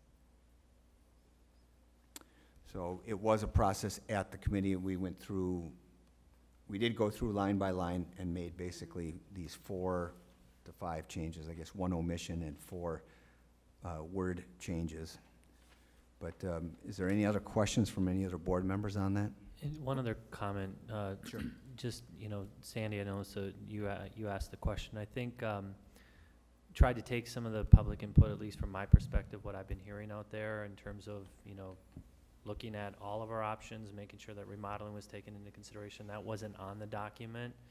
You know, the thought process around the total number of students, again, just because there's been a lot of debate around that. We thought it would be nice to not necessarily lock that into people's heads. So I thought, you know, overall, the conversation was good to try and make sure that we've taken what we've been hearing in the public to at least build some of those minor modifications into at least, again, like Lynn had said, just to have some of that structure in place. Okay, I thought, first of all, I thought that it didn't belong in the consent agenda, because this is kind of a big, anything having to do with what we're going to do to resolve our problems is kind of a big issue to the public. And when I saw it come up on the consent agenda, I thought, well, why wouldn't this be discussed so that the public can hear what we're talking about, what changes you've made, and the suggestions that you're making to change this document. The other thing I wanted to make sure is that this document is not then carved in stone. It can be changed as we're going forward, Right. correct? Absolutely. There'll be other revisions. Right, it's My been concern modified was, 3 times already over Yeah, the years. And the yeah. concern was, why would we change it now without having the public input? But I see you're just trying to clean up some of this stuff right now, so that when we get to the public input, it can be changed again if we find that to be necessary, Right, correct? all of that will continue to happen, and even when we get the architect's information back in, again, there's gonna be a lot that we're all gonna be looking at some point in time, but this criteria is gonna help us with that, so it will and continue to be modified, at least that's what I understood, so. Okay, and I just want to reiterate what I said at the working session 2 weeks ago. We're not hiring an architect. We're not anywhere near that point, because that's off in the future. We're just trying to lay out what we need in one. That's what we're doing? Well, the steps are, we have to put out a request for qualifications, and then Okay. that will get people who are interested in this project to submit applications, and then there's a request for proposals, and then from those proposals, we winnow those down to a number that would be interviewed, and then ultimately selected, correct? Right, yeah, it's important to note the difference. This is just for pre-referendum support, to support the board as they work through the process. And then after that, you know, if you move forward to a referendum, there would be another process to go through and hire an actual design architect. So, okay. So this is not necessarily the architect that would be designing any remodeling or new construction. Correct, they're just providing support and information. And we're not actually signing a contract with anybody at this point or anytime soon, until we've gone through the whole process of figuring out what we want to do. You'll go through. Well, again, Sandy, there's 2 different architects. One is to design the Right. building or remodel or whatever. That would be after we decide what option we're going to perform. Right. Prior to that, we're going to have this public participation process. We need a resource, someone who can tell us, estimate costs, tell us, answer questions of both the public and the board during the pre-referendum process. So that is why we are starting the search for that before we have our options, so that that specialist, if you will, that expert, can assist in answering questions to get us to where we need to go. Okay? Mr. President? Yes. So I don't want to be putting words in your mouth here, so, and I know I probably couldn't, but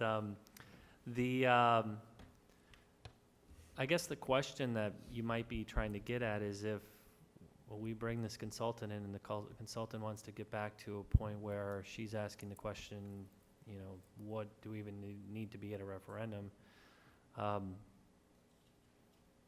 You're trying to maybe look at the timing of this versus the other activities that are going to be taking place here over the next 30 to, 60 to 90 to 120 days, et cetera. So I think it's a fair question in terms of the timing and when this particular document might be released publicly, right, for people to submit their criteria or their qualifications, if you will, right, to when we, have more discussions with the consultant around, getting the public input and community engagement process started. So I think it's a fair discussion, in terms of the time frame. So, Tim, with that, can you talk about, let's say that the board votes on this tonight, they accept it, or they don't accept it, what are the next steps if they do accept it, and what are the next steps if they don't accept it? Or if we choose not to maybe vote on it tonight? So if you choose not to approve the criteria tonight, we can do a number of things. We don't slow the process down. We can submit information to architects without that. We can certainly do that. This is just to help, as Lynn mentioned too, as they put forth proposals, they'll use the information in that RFQ packet to address, in their proposal, to address the issues. So I don't know that it's absolutely critical to have this in, but it helps. It helps the architects, gives them some direction. It's what we've included before. The more information you can give them, the more direct they can be, the more help they can be to you. Well, I have a concern about giving the architect something that could potentially change time and time again after we get the community involvement. So I would make a motion to table this document indefinitely. Is there a second? Do we have to, I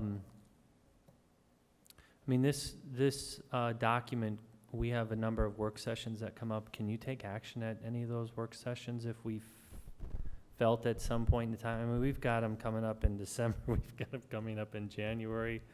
I mean, we've got our next board meeting, obviously, in the first part of January as well. What are we losing if we were to delay this to bring in the consultant and really start to get a little bit more of the process started with them? Can someone educate me on that? Well, Mr. President? just, yes. I wanted to talk about the timeline, which is actually part of the committee report, but, in our committee meeting, we talked about the pre-referendum support and the timeline and responsibilities around that.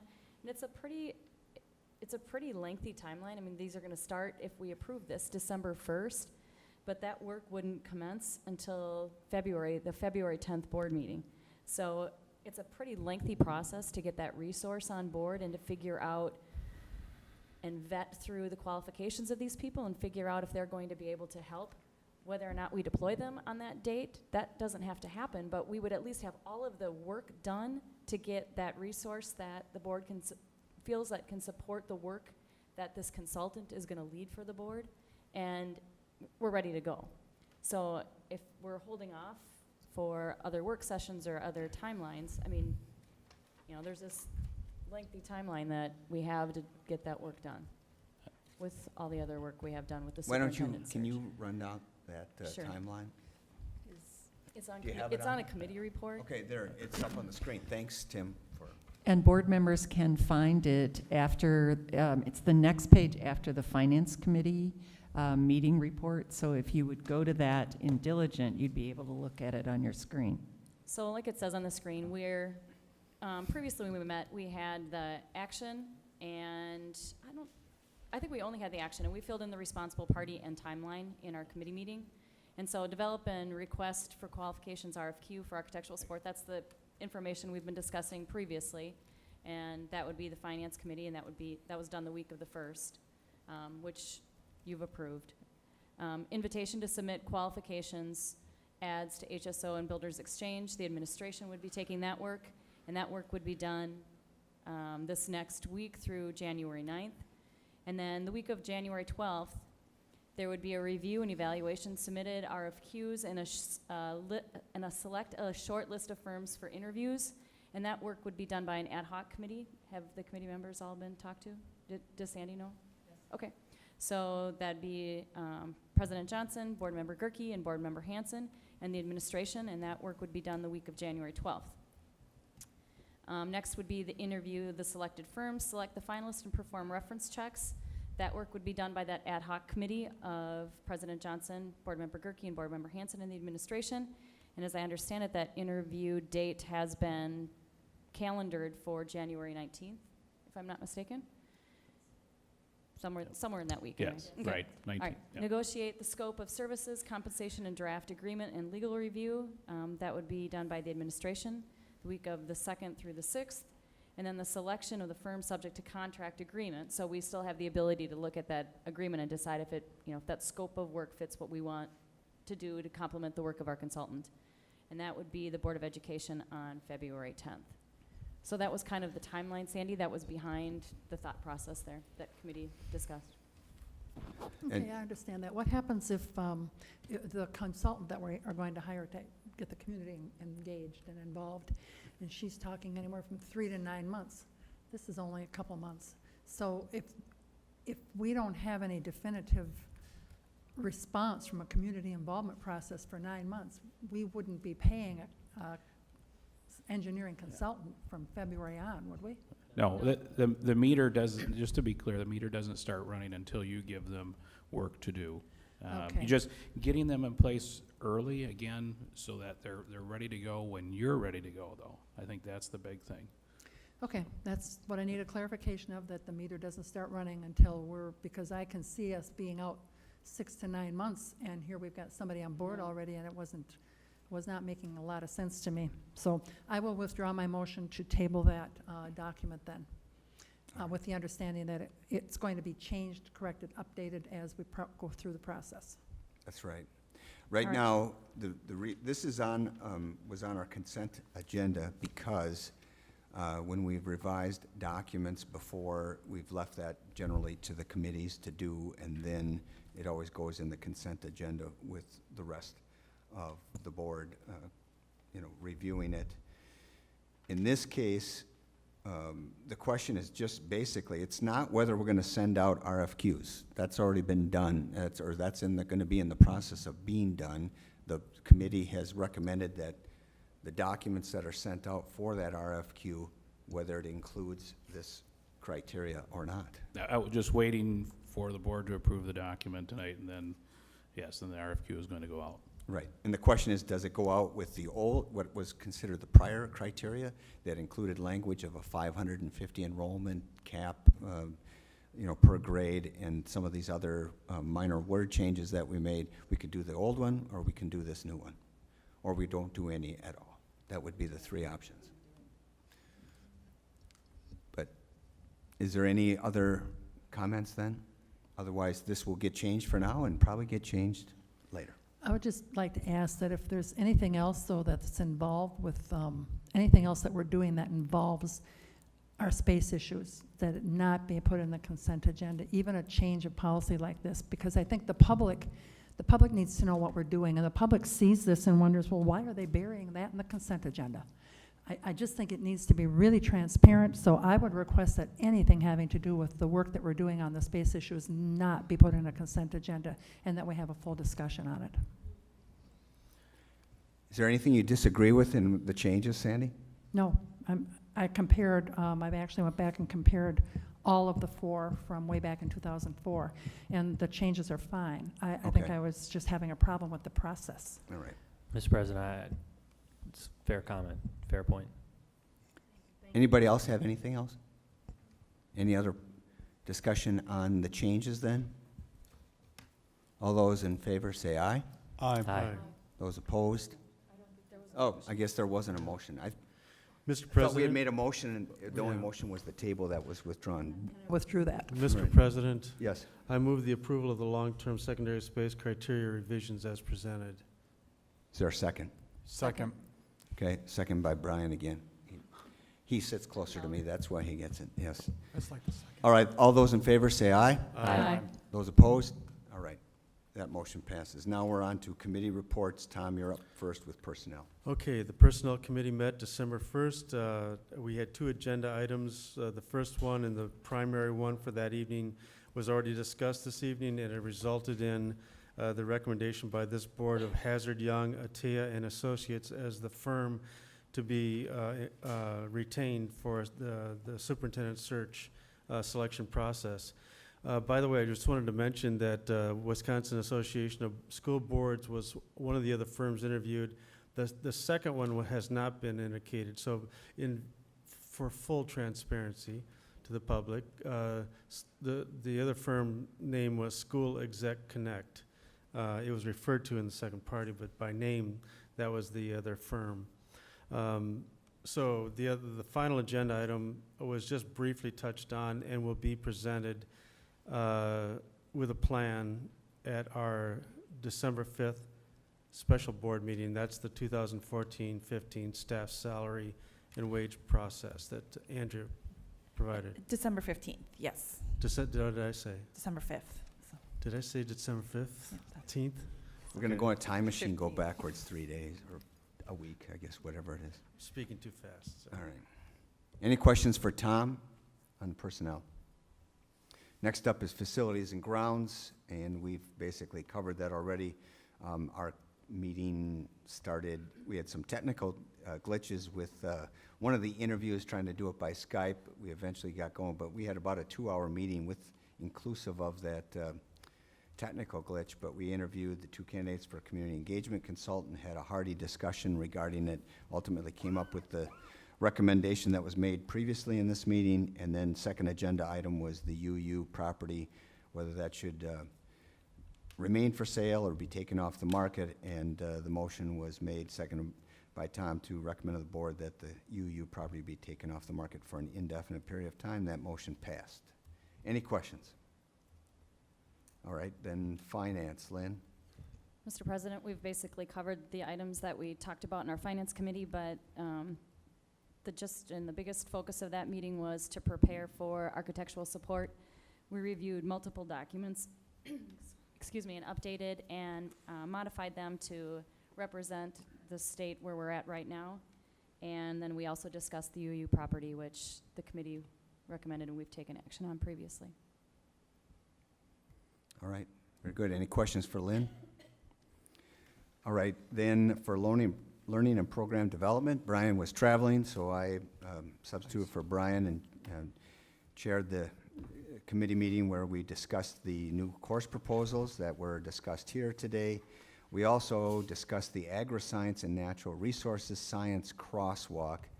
And Sandy, I'm not going to botch the definition of the crosswalk, but why don't you just can you just give the concept of what the crosswalk is? Microphone. The state has outlined a process so that we take, for example, the standards in science and take our ag science courses, crosswalk them. We send the materials to the state, they review them, and if approved, then we can, on the transcript, put like horticulture, and then in parentheses, equivalent science, and so that will count for a science credit. So again, as we're looking at that third-year science, this will be very important for our students. And yeah, and I had to mention that I was excited because we're getting FFA started back up in Hudson. So as a former FFA member, that's important. All right, then Board Policy 5019A, the course options, which was discussed, and there was consensus to support that policy. Like we had a lot of choice. I mean, the law is requiring it. So, all right, and then Board Policy 5019, which was the open enrollment revisions, and we discussed that, how basically it's a little bit less board work, but that second decision about which students get to be in or out or whatever is really become more pro forma. The important decision is the number of seats, and that's still the board decision, but the board's not getting involved in